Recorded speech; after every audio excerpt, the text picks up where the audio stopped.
Now, we already know how the AFC quarterbacks are the gods, the great quarterbacks in the NFL. I mean, the top five quarterbacks are all in the AFC, but Jaden Daniels, what he's shown us in the playoffs already in his debut performance, he just keeps playing at a high level, and he has like a streak of games, or he has a multiple number of games where he has zero turnovers and zero punts, and it's better than, some of the greatest quarterbacks in NFL history.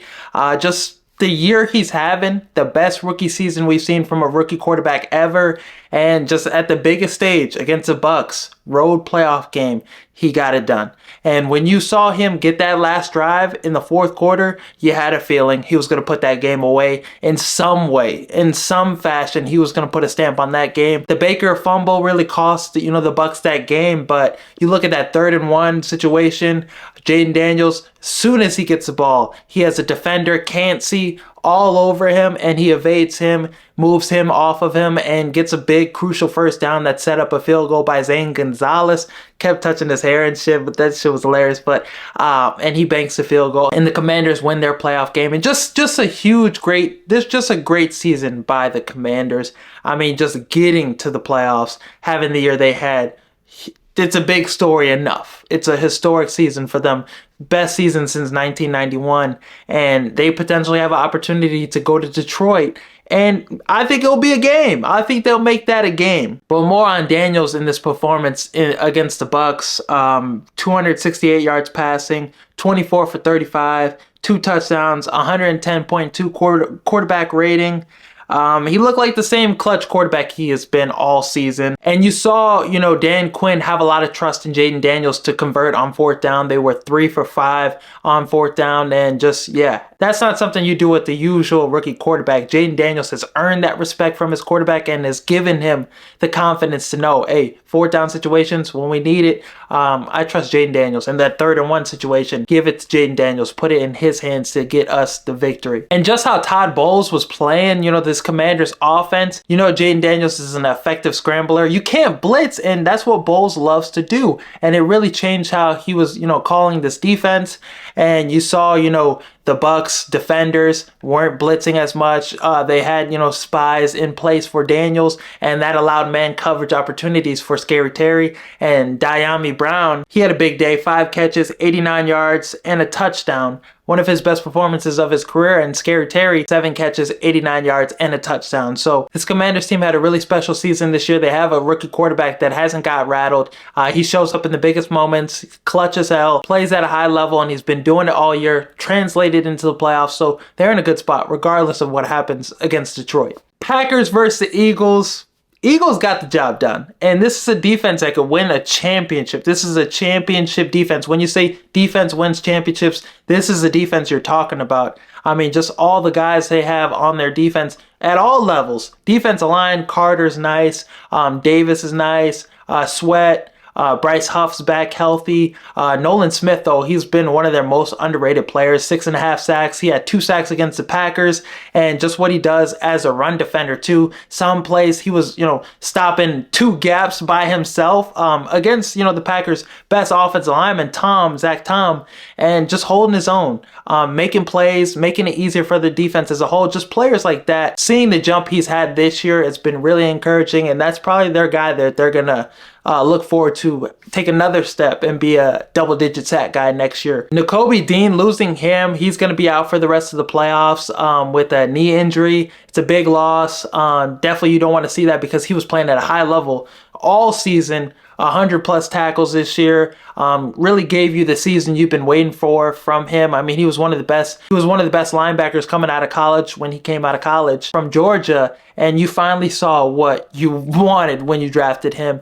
And him and Zach Bond, they've been 2 monsters, stopping the run, just making plays. And he had some really nice plays against Josh Jacobs stopping the run earlier on in the game before he went down. But now with this injury, I think they have the players, the talent to make up for this absence. It's still a big loss, but I think Jeremiah Trotter, I want to see him more, give him more reps. This is a rookie linebacker that has a lot of promise. Zach Bond, he's obviously going to be playing at a high level. or you have Burks, the backup linebacker. Really didn't like what I saw from him when he filled in for Nakobe Dean, so I would rather prefer Jeremiah Trotter to get more looks out there. I feel like he can give you a lot more production-wise, making tackles, making plays in the stuff in the run, better in coverage, because Burks in coverage was a liability. But the secondary, I mean, this secondary is cream of the crop. This secondary is really fucking elite. Big play Slay. He went down with the injury, but he was able to finish the game. Quinyon Mitchell has been great all year. It's been the top 5 corner in the league, damn near, shutting down every top receiver. Cooper DeJean's been great this year as well in the nickel and the slot. They really don't give up any big plays, and they're the #1 defense, with plays plus 10 yards. They're the #1 defense coverage-wise with plays that, go above 10 yards. They just don't give up any big plays downfield. The secondary is just that fucking good. And the linebackers are really good in coverage. Zach Bond is underrated in coverage. So there's really no weakness on this Eagles defense, and that's why they win football games even when their offense isn't, playing to the level that we expect them to. Saquon Barkley had a pretty good day, 25 carries, 119 yards. Hurts, I expected him to be a little rusty after, coming back from the concussion. This wasn't the best performance from him. He could definitely play better. A.J. Brown, he was reading a book on the sideline. He had, 3 targets, 1 catch for 10 yards. So the offense, the passing attack definitely could be better. But with how the defense is playing, it's not going to take much production from them offensively. So Saquon, if he could give you 100+ yards, you're more than likely going to win that football game. A couple touchdowns too. So Hurts, I trust that he's going to play better. I trust this passing attack is going to play better. I know Hurts, when he has bad performances, he usually bounces back pretty well. I mean, the one performance, people were, worried about him and A.J. Brown's relationship, and then the following game, he had a big performance. He had the big chain in the press conference saying, that's what y'all wanted to see? I mean, 2 passing touchdowns, 25 for 32, 290 yards passing. I think he's going to bounce back in the divisional round, and he's going to have to, because this Rams team is not a team to play with. So defensively, I think this Eagles team is a championship level defense, best defense in the NFL. They'll be able to keep them in any game, but that offense, at some point, they're going to have to get it going, and I think they will. The Minnesota Vikings-Rams game, this was kind of a stinker performance once again for Sam Darnold. He got sacked 9 times. He had an interception. He had a lot of missed throws, 13 missed throws, I believe, that was calculated. And a lot of the times that he was sacked, it was mostly due to him holding the ball too long. I mean, the defensive line was dominating the Vikings, but he's back there 5 seconds just holding on to the ball. And one of those plays resulted in a sack, fumble for a touchdown that really took the momentum from this game. The Rams were winning. They were up by a touchdown, but really that fumble really took the game away. And if Sam Darnold plays better in this game, the Vikings have a better shot and they win this football game. Now, the secondary for the Rams did a great job. They probably seen the blueprint from the Detroit Lions. Justin Jefferson really wasn't too much of a factor in this game. And Kevin O'Connell wasn't his best performance calling a game. I mean, second half, they were still running the ball down double digits. Aaron Jones, the run game wasn't really effective either. 13 carries, 48 yards. So really offensively, they really didn't do much well. And Sam Darnold, the 9 sacks, but 71.4% pressure to sack rate. This was a historic damn near percentage.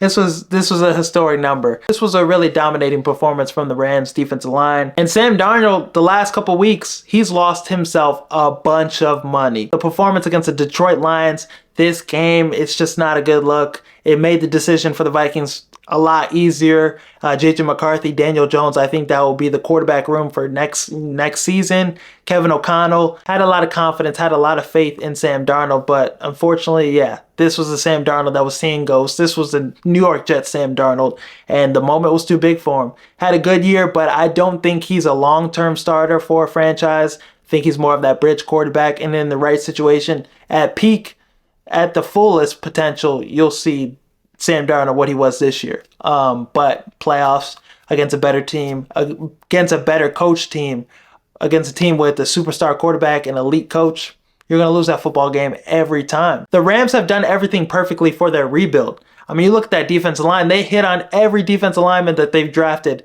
with Aaron Donald retiring. And I haven't seen a player as dominant as Aaron Donald retire and the defense and the team just recover that quickly. I mean, Kobe Turner, really good defensive lineman, 8 sacks this year. Byron Young, 7.5 sacks this year. Had like 9 last year, I believe. And Fisk and Verse, these two dudes are monsters, both from Florida State. And Verse, 4.5 sacks this year. He's going to win Defensive Rookie of the Year. 77 quarterback pressures, 4th among defenders, and he's just an athletic freak, a monster off the edge. And we saw him dominate this game. We saw him dominate a couple games this season, and his impact is being felt. The numbers, 4.5 sacks, really doesn't do justice for how much of a nightmare he is for opposing offense, for offenses to have to game plan for tackles to block. Like, as a rookie, he's a top edge rusher already. We'll see him probably hit double-digit sacks next season, but this was a hit for the Rams. And Fisk, I mean, 8.5 sacks this year in the interior defensive line, like already one of the best interior defensive tackles. So him, Kobe Turner, Byron Young, First, those 4 defensive linemen, you already have probably one of the best defensive lines in the NFL. Without Donald, is crazy. And this defense, I mean, they have multiple guys that are undrafted free agents, multiple guys that were drafted in the 5th round or higher. The really only 2 guys that were drafted high are Fisk and Verse. Everybody else is just, you have a Kilo Weatherspoon who was making $1 or $2 million, and he's been playing well for you. Cam Kitchens has been a really good addition as well. He's had a great season from the safety position. So this defense playing at a high level. This defense dominated this game against the Vikings, and this is a defense that's going to be really good. Is only going to get better with time. And Chris Shula, he's done a great job as defensive coordinator for the Rams. And Sean McVay, offensive mastermind, offensive guru, great head coach, great leader of men, but he always cultivates a really good staff around him. I mean, Raheem Morris has gone on to be a head coach. Kevin O'Connell, coach of the year, I feel like, with the Vikings, what he did with the Vikings. So he's just had a lot of guys from his staff go on and have a lot of success. And then he's replaced them pretty well. And Les Snead has done a great job, creating this roster around Matthew Stafford, but also creating a roster that's built for the future, that has a lot of young talent. I mean, Puka Nacua is already a top receiver in the league. Kyron Williams is a top running back in the league. Just a lot of players around Matthew Stafford, while Matthew Stafford is still able to play at a high level and still be able to compete for a championship, to still be able to help you compete for a championship. And yeah, like I said, you're still built for the future. So Les Snead, probably one of the best GMs in the NFL. So Matthew Stafford, Sean McVay, whenever you have those two and you have a defensive line like they have, a run game like they have, weapons for Matthew Stafford, this is a team that could go out there and beat anybody on any given Sunday. They could go win it all. They could beat the Chiefs. They have all they need, So this is a Rams team that's really dangerous, and this game against the Eagles should be really interesting. Some people thought the NFC North was going to be the worst division in football this season. They thought it was going to be as bad as the NFC South.